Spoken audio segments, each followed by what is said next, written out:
లేదు చెప్తారు కదా, నష్టపరిహారం రావాలి కదా. ఇది ఎవరు తీసుకురు మరే? అవునా, ఏం పేరు నీ పేరు? వెంకట. అవునా, ఎన్ని గొర్రెలు ఉన్నాయి ఇవి?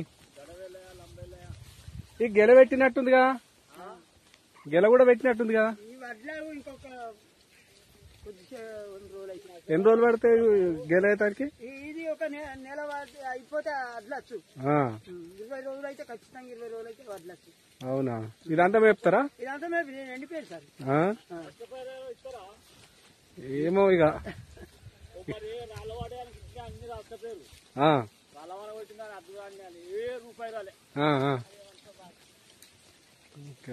అక్కడ దాకా మరదనక ఎక్కడ దాకా ఇది? ఇక్కడ కిందికి కూడా.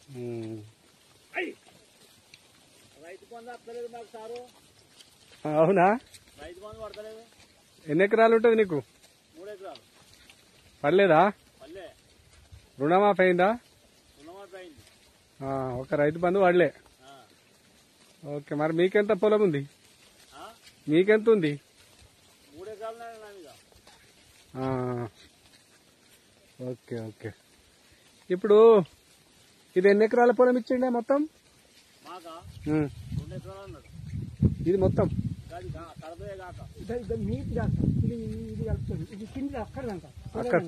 అక్కడ దాకానా? 2 ఎకరాలు కదా, ఇది ఎక్కువ ఉంటది. ఎక్కువ ఉంటది కదా మీరు అనుకున్నారు. ఓకే, ఇదంతా ఇది కదా అక్కడ కాదు, అక్కడ నీళ్ళు పడుతుంది. పడుతుందా? ఇది ఎక్కడ దాకా మీకు? ఎక్కడ దాకా? 50 సైడ్ దాకా.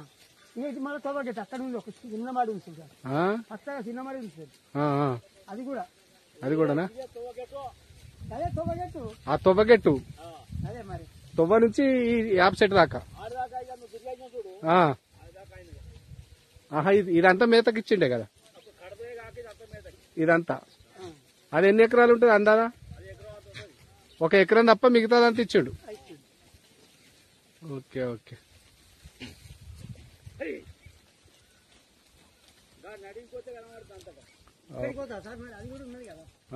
తీసుకోండి వేయినట్టు లెక్క. ఇప్పుడు దింటే అయితే అక్కడికి పోయి తీసుకుంటే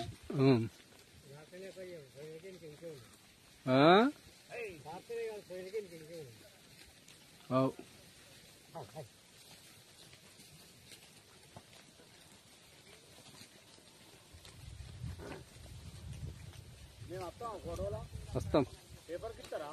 పేపర్కి ఇస్తా, వార్తకి ఇస్తా. నమస్తే తెలంగాణ. ఒకసారి గిడికి వస్తావా మరే? నేను ఆడ రావాలి, ఎట్లా దిగాలి ఇదికి? గిడికి రా, ఒక ఫోటో తీసుకుంటా.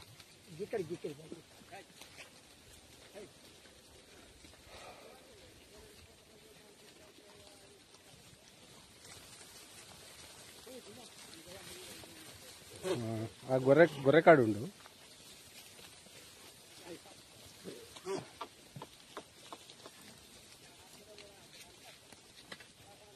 ఏం పేరు నీ పేరు? లంబ ఎల్లయ్య. లంబ వెంకట ఎవరు? మీ తమ్ముడు. మీకు ఇచ్చిండు. ఓకే, ఎన్ని రోజులు అయితే ఇది ఎంత అయిపోతుంది? 4 రోజులు అయిపోతుంది. 4 రోజులు పడుతుందా? సరే సరే. ఓకే అన్న, ఎన్ని రోజుల కింద ఇచ్చిండు? 3 రోజుల కింద. 4 రోజులు 4 రోజుల కింద రాసుకురా. సరే సరే. ఎందుకు ఇచ్చిండు? ఇక నీళ్లు దొరికి ఎండిపోయిందని ఇచ్చాడు. నీళ్ళు ఎండిపోయింది చేను, పశువులు మేస్తున్నాడు. Okay okay.